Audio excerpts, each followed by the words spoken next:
The Lost Seeds of Harmony. In a faraway land, there was a tiny village where all types of creatures lived in near perfect harmony. It was said that the secret to this peaceful bliss was a vibrant and flourishing garden named Eden's End.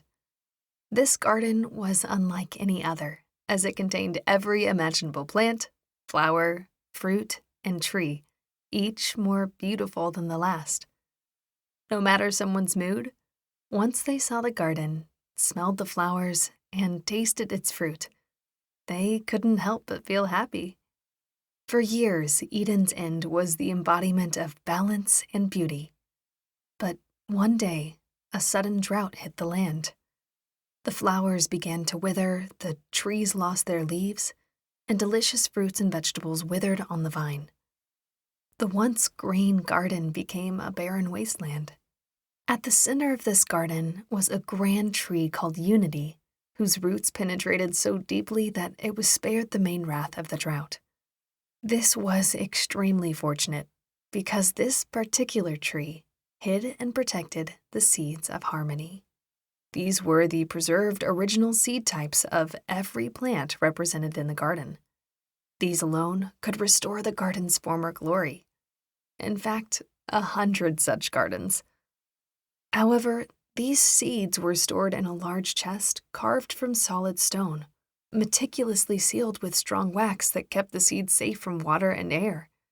The stone chest, in turn, was hidden deep within the tangle of the Unity tree's roots, having been set beneath the seedling when it was planted many generations ago. This was the tale told by Thomas the Elder, a wise old tortoise whose great-grandfather saw the tree planted in his youth and passed the knowledge down. Deeply respected, Thomas was both the village's head teacher and its historian. Everyone in the village depended on Thomas's excellent memory and ability to communicate so that all could truly understand the meaning behind his words, a trait that seemed to be in low supply among most. Chapter 1. 4 Friends. In the village lived 4 friends: Leo the lion, Bessie the bee, Sam the sloth, and Pip the parrot. They all cared deeply about the garden but had very different personalities. Leo was strong and brave, but believed he could solve everything on his own. Bessie was incredibly hardworking but tended to have tunnel vision and not notice the bigger picture that was often in front of her. Sam was wise and methodical, but moved at his own pace, which was considerably slower than that of his companions. Pip was cheerful and full of ideas, but sometimes unrealistic in his expectations.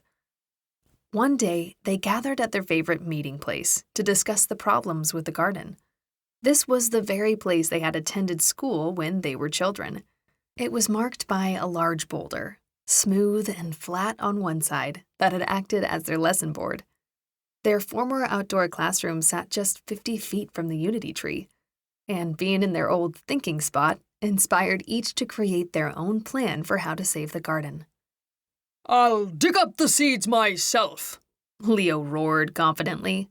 "I have the strength to break through those roots." "That's not enough," Bessie buzzed. "We must focus on saving what's left by pollinating those plants. My wings will do the trick." "Both of you are missing the point," Sam said, slowly shaking his head. "If we rush, we'll destroy the tree roots and ruin the plants surrounding it. We need a plan." "Don't worry, everyone," Pip chirped. "I can sing to the plants and save them. Plants love music." Despite their best intentions, the friends argued for hours, each believing their method was the only way to save the garden. Eventually, they parted ways, each determined to rescue the seeds of harmony alone. Chapter 2. Leaping Leo. The next morning, Leo approached the Unity tree with determination. Using his powerful claws, he began to dig at the roots, but the soil was hard and unyielding. Despite his strength, Leo could barely strike the surface. I need to pounce on the problem, he thought. And so pounce he did. Leo leaned back on his haunches and flew to the intended target with incredible ferocity, claws flashing in a whirlwind. Hours passed and Leo grew tired. He realized that his efforts were in vain. He needed more than just strength. He needed help. Frustrated, Leo slumped against the tree, muttering to himself, "Maybe I'm not as strong as I thought." Just then, he heard a voice clearly say, "It seems that strength alone is not enough." Leo looked to his left to see Thomas the Elder sitting in the shade of the large boulder that marked the classroom. As Leo approached his old teacher, Thomas wrote something on the boulder with chalk. Lesson 1. Strength alone isn't enough. No matter how strong you are, some challenges are too great to tackle alone. True strength often lies in asking for help. Chapter 3. Bessie's Burden. The day following Leo's attempt, Bessie the bee buzzed around the garden, determined to pollinate the plants still clinging to life. She flew from one wilted bloom to another, working tirelessly. But no matter how hard she worked, the plants wouldn't thrive. The soil was too dry and stripped of nutrients. The plants needed more than just pollination. Exhausted, Bessie realized that her efforts were only part of the solution.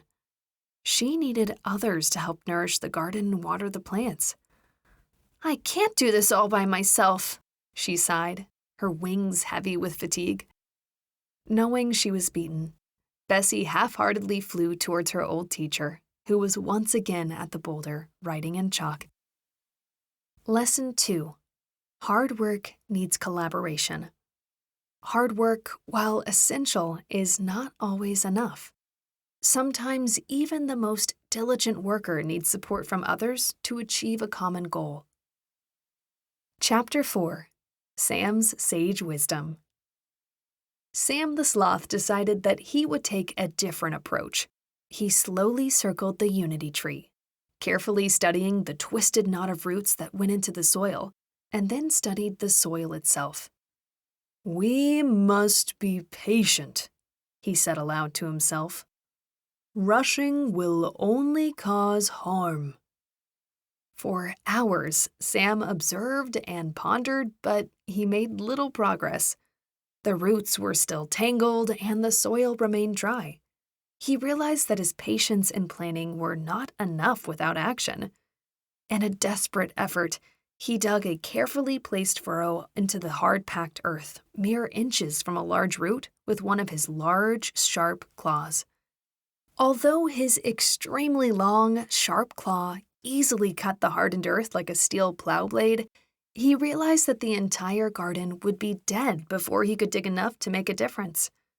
Feeling defeated, Sam mused aloud, "Perhaps patience needs to be paired with others' energy to be truly effective."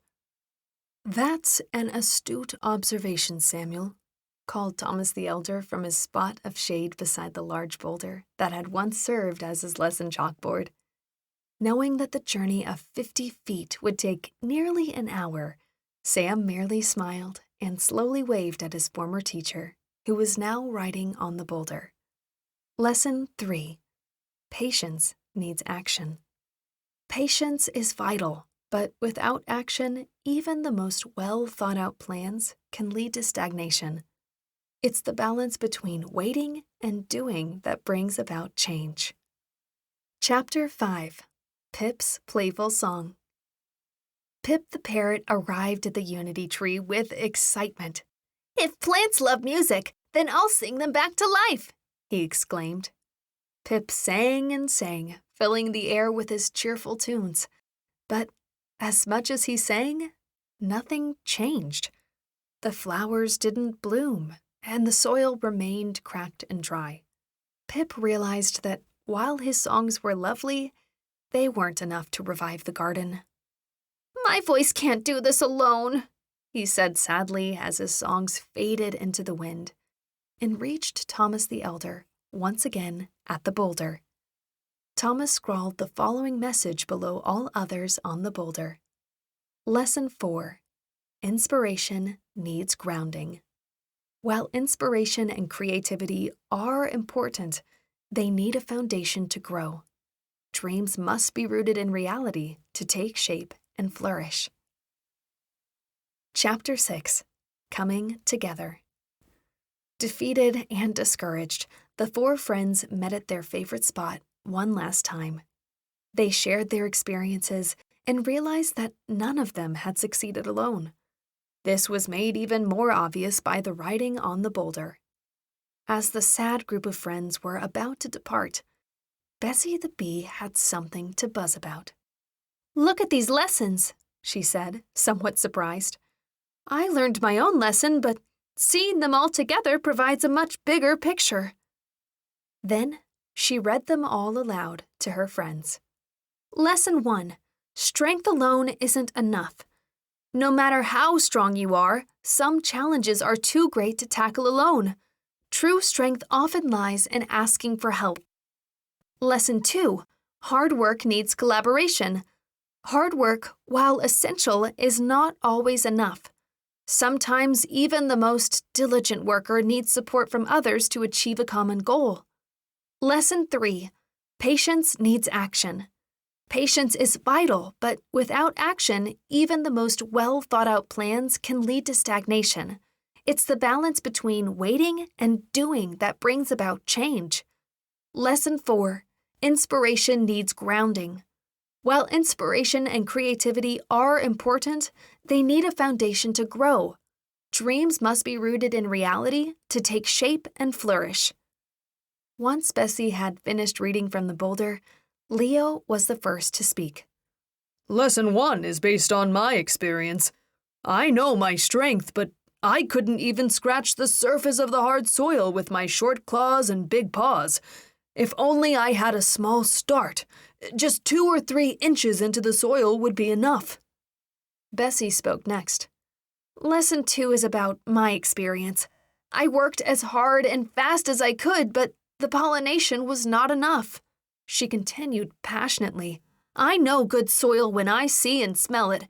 After paying attention to more than just the pollination, I saw the bigger picture and noticed that the soil is starved of nutrients. Water won't be enough to save these plants even after the drought passes. The drought just made the inevitable happen sooner. Everyone looked surprised for a moment, but then nodded knowingly. Also, she admitted sheepishly, I was working so frantically that I got worn out in no time. After hearing this, Leo agreed wholeheartedly. I also spent all my energy too quickly and got nowhere.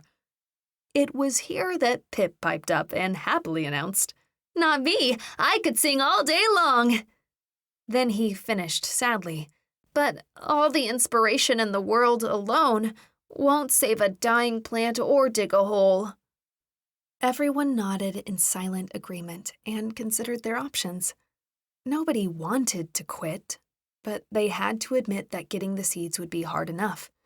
But having no place to plant them made the whole mission seem impossible. At that moment, Thomas the Elder came around the side of the boulder after his long, slow walk. And as he reached for the chalk, he said, "Excuse me. After leaving here yesterday, I felt oddly energized and lighter than I have felt since the start of this terrible drought." He paused to write something new on the boulder. Lesson 5. Those inspired can move mountains. Although music cannot move mountains, those inspired by music can. Chapter 7. A Revelation. Bessie read the new addition to her friends as soon as Thomas finished writing.